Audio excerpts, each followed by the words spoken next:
គេស្រឡាញ់ចង់ឲ្យគេគោរពចង់ឲ្យគេចូលចិត្តចង់ឲ្យគេយកចិត្តទុកដាក់ប្រាប់ច្បាប់ពិសេសមួយគឺច្បាប់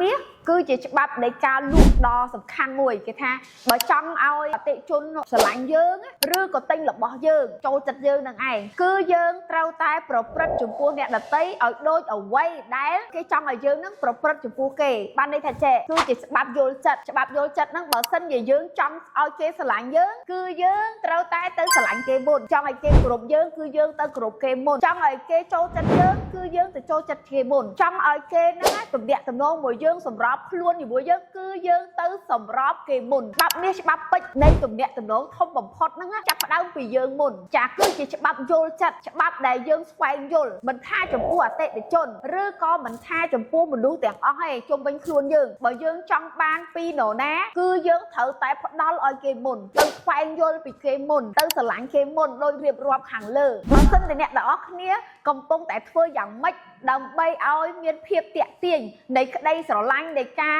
គោរពនៃការចូលចិត្តនឹងច្រើនណាគឺអាផ្លាយច្បាប់នេះបានគឺយើងស្វែងយល់ចិត្តនិងប្រព្រឹត្តចំពោះអ្នកដទៃមុនកាលណាយើងប្រព្រឹត្តបែបណាចំពោះអ្នកដទៃនឹងប្រព្រឹត្តបែបនោះចំពោះយើងវិញបើសិនជាអ្នកជាមនុស្សដែលគួរឲ្យស្រឡាញ់និងផ្ដល់ក្តីស្រឡាញ់កាន់តែច្រើន